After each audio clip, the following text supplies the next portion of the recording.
Hi friends, ഞാൻ ഇന്നലെ എനിക്കുണ്ടായ ഒരു ബുദ്ധിമുട്ട് നിങ്ങളുമായിട്ട് ഷെയർ ചെയ്യാൻ വേണ്ടിയാണ് ആ ഒരു വീഡിയോ ചെയ്തിട്ടത്. അന്നേരം എൻ്റെ സുഹൃത്തുക്കളിൽ പലരും എന്നെ വിളിക്കുകയുണ്ടായി, പലരും മെസ്സേജ് അയച്ചു. വിളിച്ച് സംസാരിച്ചവരുമായിട്ട് ഞാൻ ഒത്തിരിയേറെ സംസാരിച്ചു. പല കാര്യങ്ങൾ ഞങ്ങൾ പലരും തമ്മിൽ ഷെയർ ചെയ്തു. മെസ്സേജ് അയച്ച പലർക്കും ഇതുവരെ എനിക്ക് റിപ്ലൈ ഇടാൻ പറ്റിയിട്ടില്ല.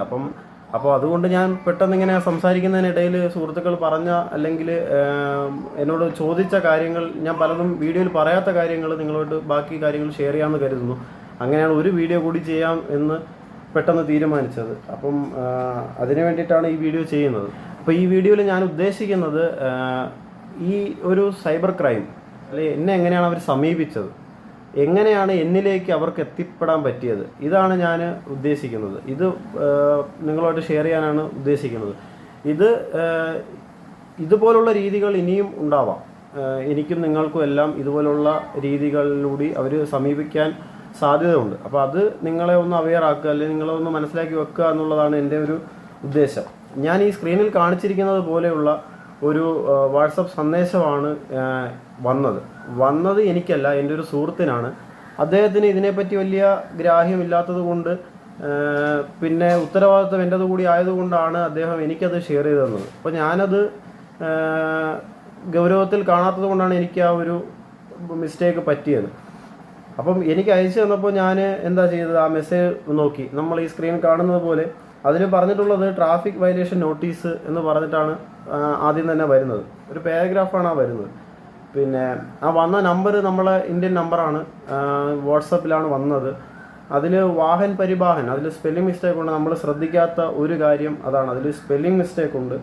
പിന്നെ വെഹിക്കിൾ നമ്പറും ഒക്കെ കറക്റ്റാണ്. റെഡ് സിഗ്നൽ ജമ്പ് ചെയ്തു എന്നാണ് ആ ഇതിൽ പറയുന്നത്. അപ്പം അതിൻ്റെ കൂടെ, ആ മെസ്സേജിൻ്റെ കൂടെ വന്നത് ഒരു ആപ്പാണ്, ഒരു ആപ്ലിക്കേഷൻ.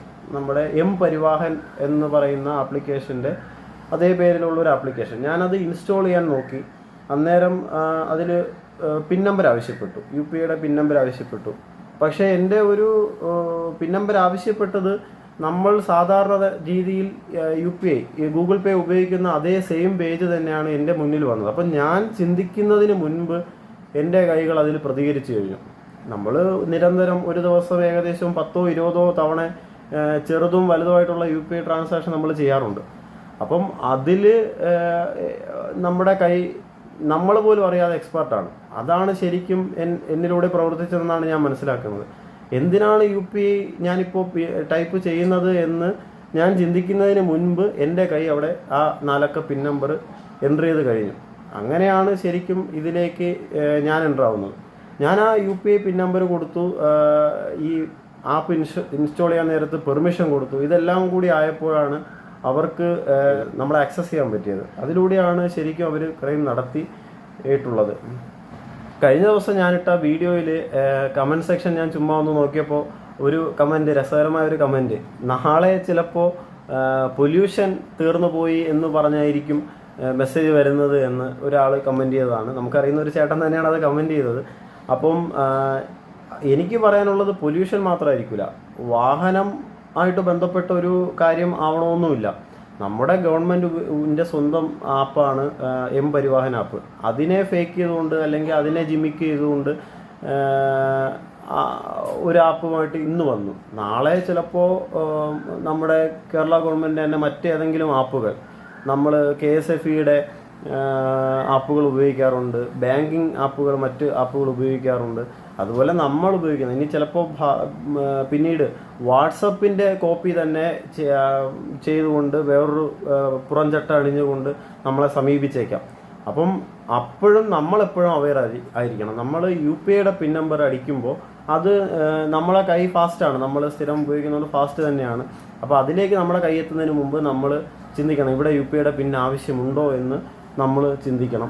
പിന്നെ അതുകൂടാതെ ഞാൻ ഇത് എൻ്റർ ചെയ്യുന്ന സമയത്ത് എൻ്റെ ഫോണിൽ നിന്ന് അങ്ങോട്ടേക്ക് SMS പോയിട്ടുണ്ട്. നമ്മൾ ഈ UPI ആപ്പുകൾ ഇൻസ്റ്റാൾ ചെയ്യുമ്പോൾ ഓട്ടോമാറ്റിക്കായിട്ട് പോകുന്നത്, അത് ഞാൻ ഇൻസ്റ്റാൾ ചെയ്തിട്ടല്ല പോയത് എന്ന് മനസ്സിലാക്കാൻ ഞാൻ വൈകിപ്പോയി. ആ മെസ്സേജ് പിന്നീട് ഇൻബോക്സ് നോക്കുമ്പോഴാണ് ആ മെസ്സേജ് കാണുന്നത്. അതും എൻ്റെ ഭാഗത്ത് വന്ന വീഴ്ചയാണ്.